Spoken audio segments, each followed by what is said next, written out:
जिंदगी एक सफर है सुहाना, यहाँ कल क्या हो किसने जाना। ओ लो लियो लियो लो लो, जिंदगी एक सफर है सुहाना, यहाँ कल क्या हो किसने जाना।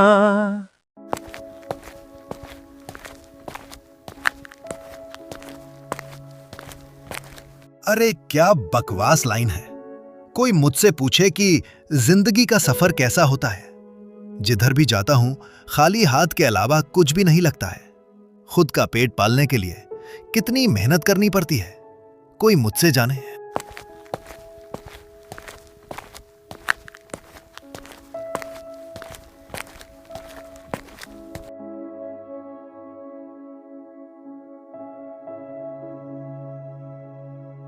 अरे रे रे रे रे रे, समय कितना तेजी से बीता जा रहा है। दोपहर हो गई है, लेकिन अभी तक मुझे एक भी सूखा पेड़ नहीं दिखाई दिया है। चल बेटा सोहन, जल्दी जल्दी कदम बढ़ा, नहीं तो आज भूखा ही सोना पड़ेगा। इतना कहकर फिर सोहन जंगल में लकड़ियों की तलाश में आगे चल देता है।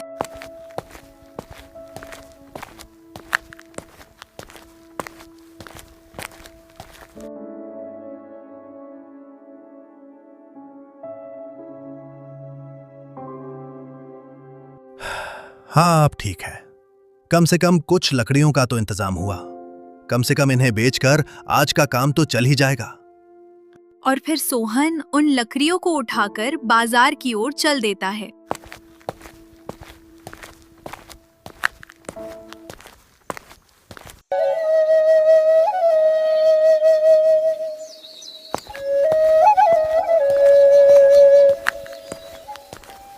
अरे सोहन भाई, ये लकड़ियां कितनी की दी है?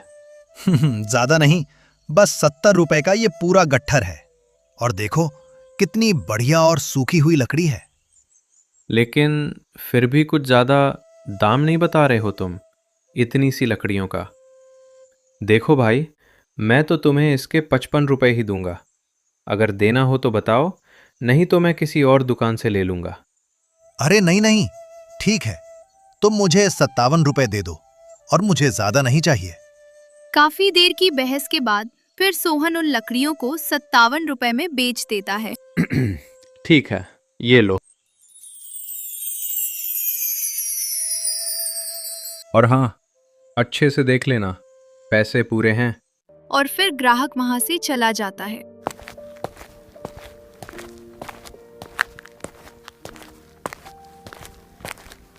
चलो, आज के दिन खाने का बंदोबस्त तो हो गया है। अब आज की रात तो आराम से कट जाएगी।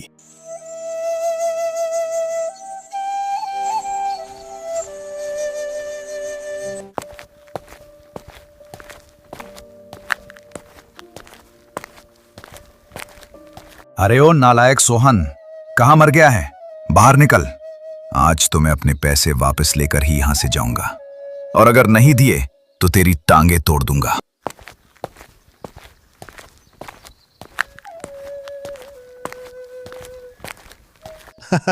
अरे अरे सेठ जी, राम राम। और बताइए, कैसे आना हुआ आज यहाँ पर? अरे नालायक, मैं तुझसे तेरा कुशल मंगल जानने के लिए यहां नहीं आया हूं।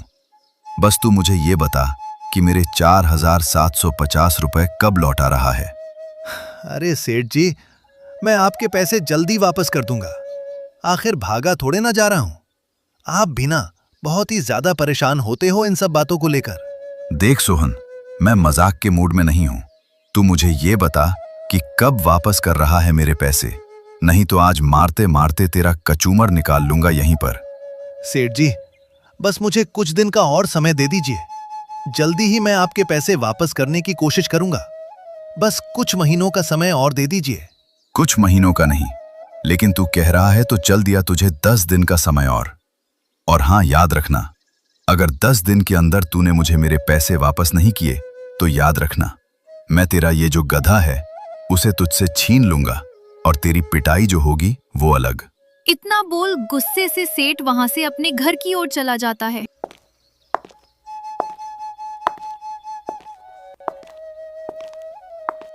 हे भगवान, क्या मुसीबत है। एक जाती नहीं और दूसरी आ जाती है। अब भला मेरे पास खुद के खाने के लिए पैसे नहीं हो पाते हैं, तो इस कंजूस सेठ के पैसे कैसे वापस करूंगा? कुछ समझ में नहीं आ रहा है।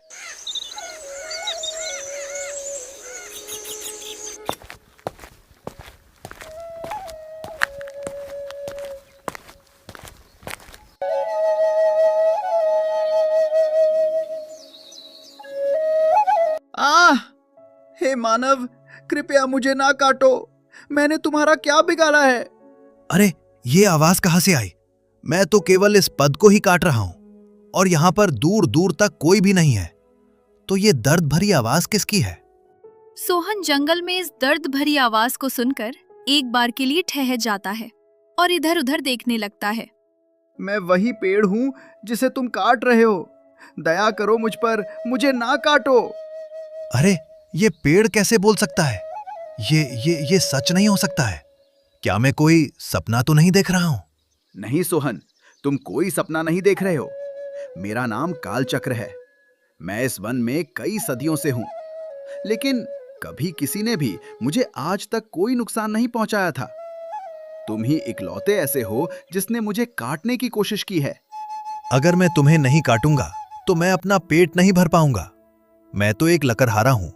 मुझे अपना पेट पालने के लिए लकड़ियों की तलाश में जंगल जंगल भटकना पड़ता है। अगर तुम मुझ पर दया करोगे तो मैं तुम्हारी मदद जरूर करूंगा। ठीक है, मैं तुमको नहीं काटूंगा, लेकिन तुम मेरी मदद कैसे करोगे? तुम तो हिल भी नहीं सकते हो। सोहन की इन बातों को सुनकर कालचक्र मुस्कुराता है और फिर अपनी कुछ शक्तियों को सोहन के गधे के अंदर डाल देता है। मैंने तुम्हारे गधे के अंदर अपनी शक्ति को डाल दिया है। अब तुम्हारा ये गधा कोई साधारण गधा नहीं रहा। अब ये बोल सकता है। तुम इसकी बातों को समझ सकते हो। जाओ सोहन, यहां से लगभग 5 कोस दूर तुम्हें एक जंगल मिलेगा। उस जंगल के दूसरे छोर पर मेरी ही तरह एक और पेड़ तुम्हें नजर आएगा।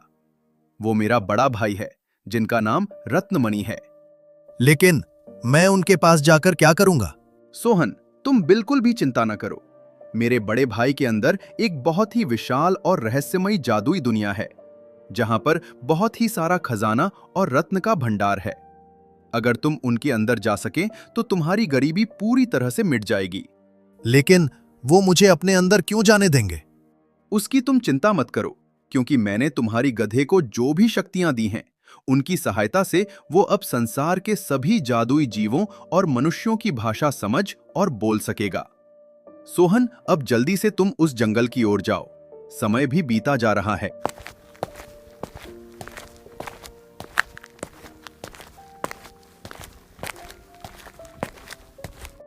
और करीब 4 घंटे पैदल चलने के बाद सोहन अपने गधे के साथ उस जंगल के दूसरे छोर पर पहुंच जाता है। मालिक, वो देखिए, सामने है वो जादुई रत्नमणि वृक्ष। चलिए हम उसके पास चलते हैं।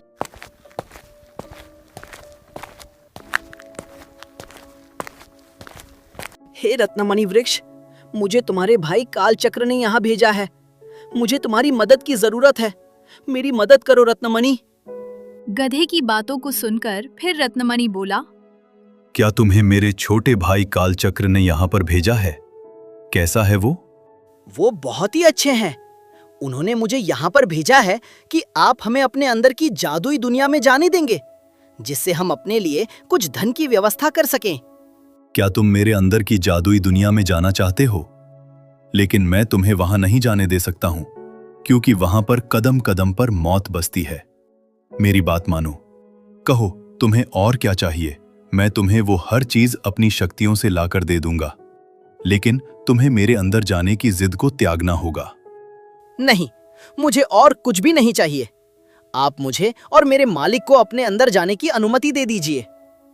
गधे के जिद करने के बाद फिर वह जादुई पेड़ मान जाता है और कहता है, ठीक है, लेकिन अगर तुम्हें वहां पर कुछ हो गया तो मेरी कोई भी जिम्मेदारी नहीं होगी। इतना कहने के बाद फिर रत्नमणि अपनी अंदर की जादुई दुनिया का द्वार खोल देता है।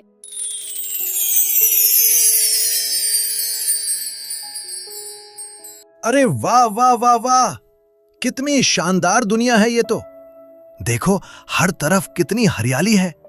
हाँ मालिक, मुझे तो यहाँ पर बड़ा मजा आ रहा है और यहाँ पर खूब सारी और हरी हरी घास भी खाने के लिए है। लेकिन हमें तो खजाना ढूंढना है। जल्दी चलो, नहीं तो हम इसी दुनिया में फंसकर रह जाएंगे। हाँ मालिक, जल्दी चलो।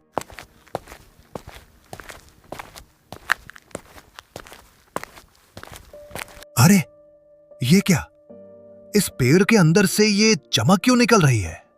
चलो हम दोनों चलकर देखते हैं।